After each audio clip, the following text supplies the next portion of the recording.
Hey, how's it going, everybody? It's RC Maxfield here for the Back to 12 podcast. I hope everybody had a great weekend. We've got a lot to discuss in today's video, but before we do, hit that like button if you want Warren Washington to commit to the Texas Tech Red Raiders. He was on his official visit this weekend, and that is just one of many notes I have pertaining to Texas Tech men's basketball this weekend in terms of portal targets and much more. So let's get into it, all right? So Trey White, a guy from the DFW area, USC guard transfer. Texas Tech had reached out a couple times to him.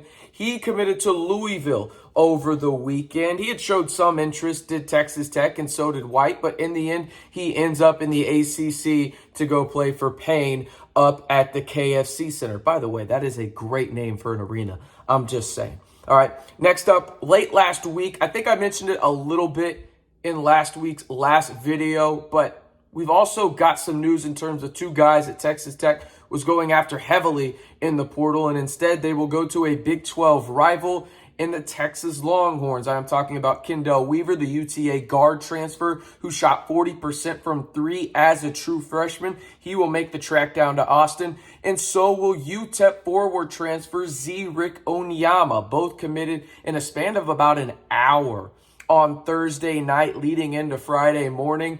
Good gets down there for Coach Terry. I mean, really solid players. I had strong interest in both of them for Texas Tech, but they will have big-time roles, specifically Kendall Weaver, after Texas has lost quite a bit of guards in the portal, and Ron Holland is no sure thing in going to Austin, one of the top two players in this year's high school class. Now, on the Texas Tech visitors front, as I mentioned, Warren Washington, he was on campus this weekend for the Red Raiders for his official visit. He visited TCU and Texas Tech. There are some other schools in the run right now, but those are the only two schools that he has officially visited, right? So you look at what happened this weekend. He did not commit while he was on campus. By all regards, and everybody that I've talked to about the official visit, it went well. Okay, he liked what he saw. He's just doing his due diligence, and this is a big decision for him. It's his last year of college basketball. He has to go and make the right decision to enhance his chances to go to the next level, right? Other schools in the mix for Washington, the aforementioned TCU Horned Frogs,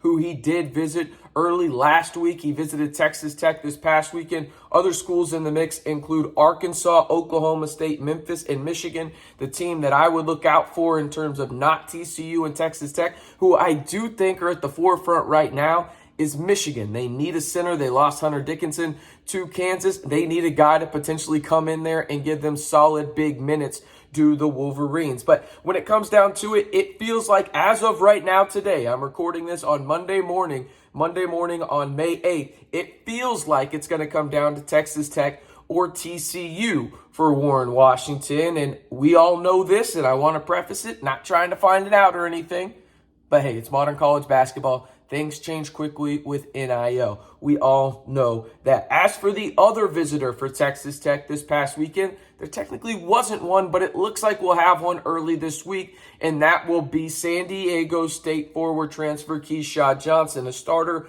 on a national championship game squad out there for the Aztecs. He went on an official visit to Arizona this past weekend, Sunday into Monday. And as of right now, the plan is for him to go from Tucson to Lubbock for his official visit for the Red Raiders. You look at it, it'll be tough, in my opinion, to land Johnson, if we're being honest about it. Looking at the schools in his list right now, you got the Arizonas of the world. He's a Cali kid, may want to stay there in California. USC's going after him, Oklahoma, and then Kentucky also entered the mix just late into the process and made his final five as well. So right now, his final five is Texas Tech, Arizona, USC, Oklahoma, Kentucky, in no specific order, but that's how it stands right now. And if we're being fully honest about it, Tech fans, listen, everybody and their mother needs a big right now when it comes down to it in the portal. Every team in America absolutely needs one. Texas Tech is no different. But if you want to know a little bit more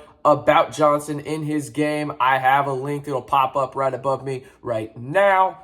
And go check out my scouting report on him. But before we get into the current Texas Tech roster, and as it stands right now, and the potential update on a recruit for Texas Tech and his possibilities of coming out to the 806, I got to ask you this. Which player would you rather have from the portal? Give me a simple KJ for KeShad Johnson or a WW for Warren Washington. It'll be the pinned comment down below. All right, let's jump into the updated roster as it stands of May 8th, Monday morning, right now. These are this Texas Tech current roster where we've got a confirmation that they will be back, or they haven't announced anything on social media in terms of entering the portal. These are the 6 players listed on the Texas Tech team site as of Monday, May 8th. You've got Pop Isaacs, you've got Lindsey, you've got RJ, you got Kerwin Walton, Demarion Williams, and Lamar Washington. The most interesting aspect of this is Lindsey is listed as a guard, but is your tallest player currently on your roster at 6'8". Now, players expected to come to Texas Tech that aren't on the website right now. Chance McMillan, he signed with Texas Tech. He will be a Red Raider, as well as Demarion Williams from Nevada, who officially signed as well. Drew Steffi officially signed his NLI, and Tech has to honor that scholarship, as well as Jason Jackson's. And this is the interesting part. It seems like there's been a lot of speculation, and truthfully, I've been part of that in terms of there has not been a lot of things going down with Jason Jackson. You got to remember, he committed to play for Al Pinkins. That was the primary recruiter for Jason Jackson. Al Pinkins has a really strong tie to Florida high school basketball and AAU ranks out there. And Jason Jackson is one of the guys that was Al Pinkins' guy. So it was a natural thought that, hey, maybe he'd follow out of Ole Miss. That doesn't look like it's going to happen. And right now, Texas Tech has to honor his scholarship since he signed the NLI, his National Letter of Intent. So you look at this, and there is a growing sense of a possibility that Jason Jackson will indeed make his way out to the 806 for his freshman season to play for Grant McCasland. I love his tape. I love the athleticism he provides. There was just a lot of speculation on him. But right now, as it stands out today, it looks like there's a growing sense that Jason Jackson will indeed be a Texas Tech Red Raider next season, right? So looking at the roster as it stands right now, including those 4 guys and the 6 guys on the website, right? So again, you've got Isaacs, Lindsey, Jennings, Walton, Williams, Demarion, you got Lamar Washington, you've got Chance McMillan, you've got Demarion Williams, you've got Jason Jackson and Drew Steffi. Jackson and Steffi, obviously incoming freshmen who signed their NLIs, right? There's just not a ton of size. I mentioned it. Lindsey, tallest guy on your roster at 6'8". You got to go get some size. The most interesting aspect of this to me is he's listed as a guard. I think he's kind of a combo guy, probably more of a forward if you ask me, but he does have the ability to have guard-like tendencies and play the guard position. But I'd really more describe him as a hybrid wing, if that makes sense. Really like his game, though. But that's where you stand as of today. A lot can change here over the next few days. I wouldn't be surprised if you hear an update on Jalen Tyson and potentially his landing spot, and it will, at slim to none chance, it'll be in Texas Tech. I can assure you that.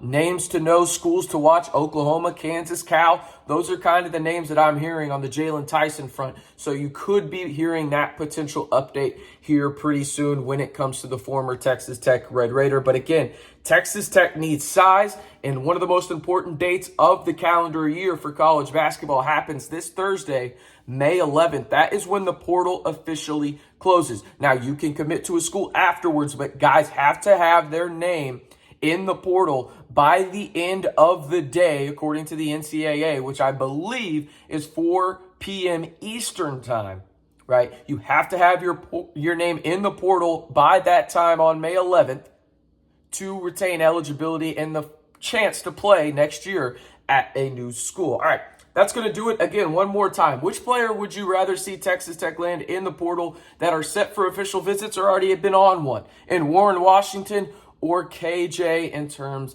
of KeShad Johnson? Let me know with their initials: KJ for KeShad Johnson, WW for Warren Washington. And if you haven't already, be sure to hit that subscribe button to join the fastest growing and most watched Texas Tech community here on YouTube. Of course, I'm talking about the Back to 12 podcast channel.